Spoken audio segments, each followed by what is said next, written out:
Hello friends, আমি শুভম। রাশ বলে একটা বাংলা সিনেমা বেরিয়েছে, আপনারা সবাই জানেন হয়তো, তথাগত মুখোপাধ্যায়ের ছবি। সেই সিনেমাটা দেখে এলাম হল থেকে। কেমন লাগলো সিনেমাটা সেটা নিয়ে কথা বলবো এই ভিডিওতে। তথাগত দার সঙ্গে আমার একটা ইন্টারভিউ হয়েছে কিছুদিন আগে, রাশ নিয়ে অনেক কথা সেই ইন্টারভিউতে আমরা বলেছি তার সাথে। সেই ইন্টারভিউটা খুব ভালো একটা ইন্টারভিউ হয়েছে, চাইলে গিয়ে আপনারা চেক আউট করতে পারেন, আমার চ্যানেলে আছে। আর নাহলে এই ভিডিও ডিসক্রিপশনে আমি ইন্টারভিউটার লিঙ্কটা দিয়ে দেবো, আপনারা সেখান থেকে গিয়ে ইন্টারভিউটা দেখতে পারেন এবং দেখে কমেন্ট করে জানাতে ভুলবেন না যে আপনাদের ইন্টারভিউটা কিরকম লাগলো।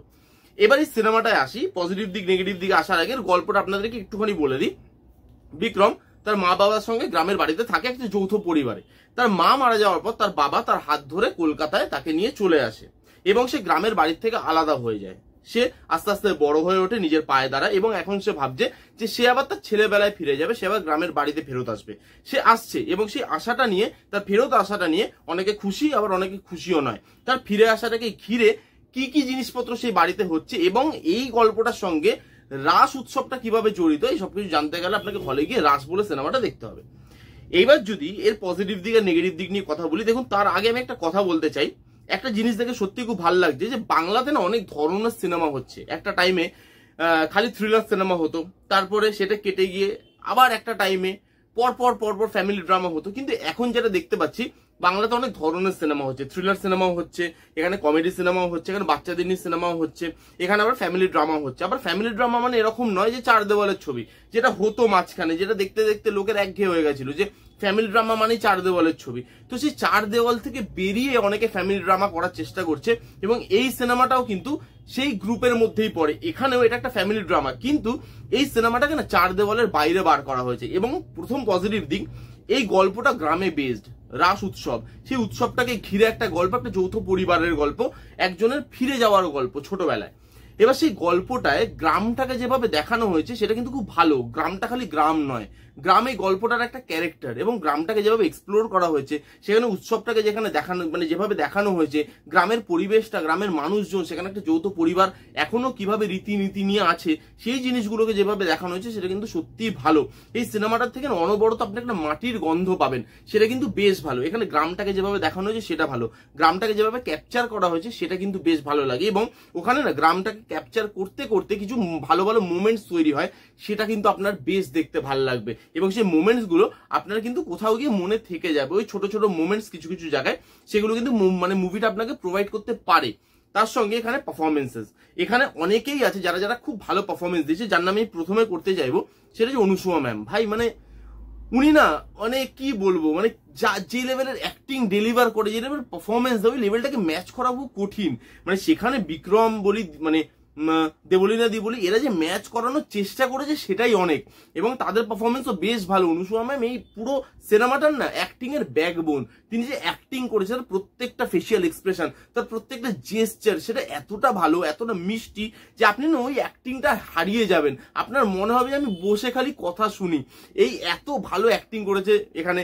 তারপরে সুদীপ দা আছে, বিক্রম দা বলি, অথবা দেবলীনা দি বলি, অনির্বাণ দা বলি, প্রত্যেকেই এখানে চেষ্টা করেছে ভালো পারফর্ম করার। হ্যাঁ, পারফরমেন্স একটা নেগেটিভ দিকও আছে, সেটা আমি এখনই বলে দিচ্ছি। সেটা হচ্ছে কিছু লোকের পারফরমেন্স এখানে ওভার দ্য টপ। তারা যখন আনন্দ করছে সেটা আনন্দ কম, চিৎকার লাগছে বেশি। যেরকম ধরুন ঘরে যে ছোট ছোট ছেলে মেয়েগুলো আছে, মানে কাকার ছেলে, জ্যাঠার ছেলে, যারা যারা থাকে আর কি, কাজিন ব্রাদার্স, যারা তাদের রোলে যারা যারা সেই রোলগুলো যারা যারা প্লে করেছে, তাদের না কিছু কিছু জায়গায় অ্যাক্টিংটা ওভার অ্যাক্টিং লাগে। এবং এত ভালো একটা অ্যাক্টিং, সেই অ্যাক্টিংটার রিদমটা কোথাও কোথাও না সেই জিনিসগুলো কেটে দিচ্ছিল।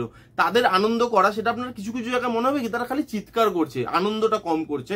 স্ক্রিপ্টে লেখা আছে আনন্দ করতে হবে, তারা আনন্দটা করছে কিন্তু চিৎকারের মতো করে করছে, যেটা খুব স্ক্রিপ্টেড বা খুব ফেক লাগছে দেখতে।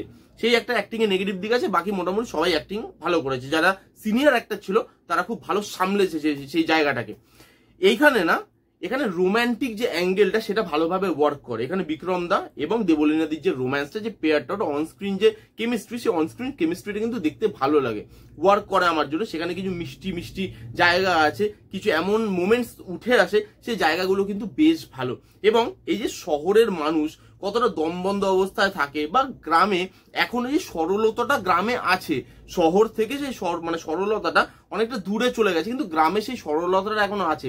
এই যে জিনিসটা দেখানোর চেষ্টা করা হয়েছে, এই যে আমরা ছোটবেলায় অনেক কিছু করতাম বাট আমরা বড় হয়ে গিয়ে সেই জিনিসগুলো আস্তে আস্তে ভুলতে বসেছি।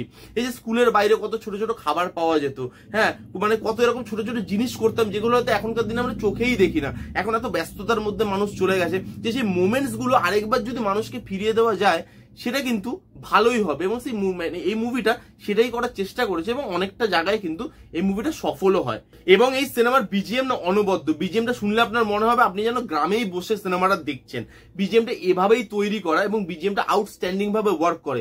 বিজিএমটা ভালোভাবে শুনলে আপনি বুঝতে পারবেন যে বাঁশি, খোল, করতাল এই ধরনের ইনস্ট্রুমেন্টের অনেক বেশি ব্যবহার করা হয়েছে, কারণ গ্রামে বেসড এবং গ্রামের প্রেক্ষাপটটাকে দেখাতে হলে এরকম ধরনের বিজিএম না খুব ভালো লাগে, এবং সেই বিজিএমটা ভালো লাগছিল, সাবজেক্টটাকে সাপোর্ট করছিল, ওভার পাওয়ার করছিল না। বিজিএমটা খুব হ্যাপি একটা ভাইব দেয় এবং সাবজেক্টটার সঙ্গে আপনাকে বেঁধে রাখতে পারে। বিজিএমটা আমার যথেষ্ট ভালো লেগেছে সাবজেক্ট ওয়াইজ। এই ছিল মোটামুটি পজিটিভ দিক। এবার যদি নেগেটিভ দিকে আসি, দুটো জিনিস আমার নেগেটিভ লেগেছে। প্রথমত হচ্ছে ক্যারেক্টার বিল্ড আপ। এখানে একটা বাড়িতে আসা মানে তো খালি চুন বালি সিমেন্টের মধ্যে আসা নয়, বাড়ির মানুষগুলোর কাছে ফিরে আসা। এটা আমি বলছি না, ফিল্মের মেকাররাই বলেছে এই কথাটা। এবার এখানে বাড়িটা যতটা ইম্পর্টেন্ট, বাড়ির লোকজনগুলো তো ততটা ইম্পর্টেন্ট ইমোশন তৈরি করার জন্য। তো এখানে না বিক্রম দা বা দেবলীনা দি বা অনুসুয়া ম্যাম এদেরকে যতটা স্পেস দেওয়া হয়েছে, বাড়ির বাকি মেম্বারদেরকে না ততটা স্পেস দেওয়া হয়নি। তাদেরকে আরেকটু জায়গা দিলে আমার মনে হয় ইমোশনটা আরো ভালো করে ফুটে আসতো। এবং যেহেতু ক্যারেক্টার বিল্ড আপটা অত স্ট্রং হয়নি এখানে, বাকি লোকজনকে অতটা ভালো ফোকাসে আনা যায়নি এখানে, সেই জন্য লাস্টে গিয়ে ইমোশনটার সঙ্গে কোথাও আপনি কানেক্ট করতে পারবেন না।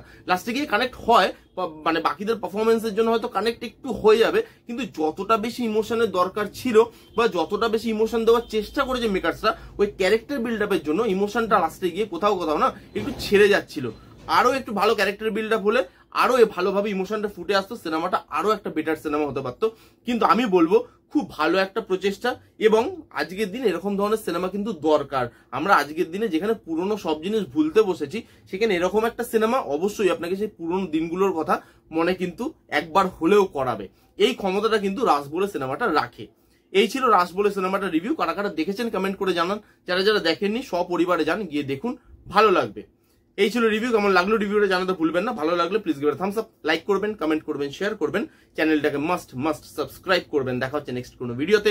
ততক্ষণ bye bye, take care and be safe.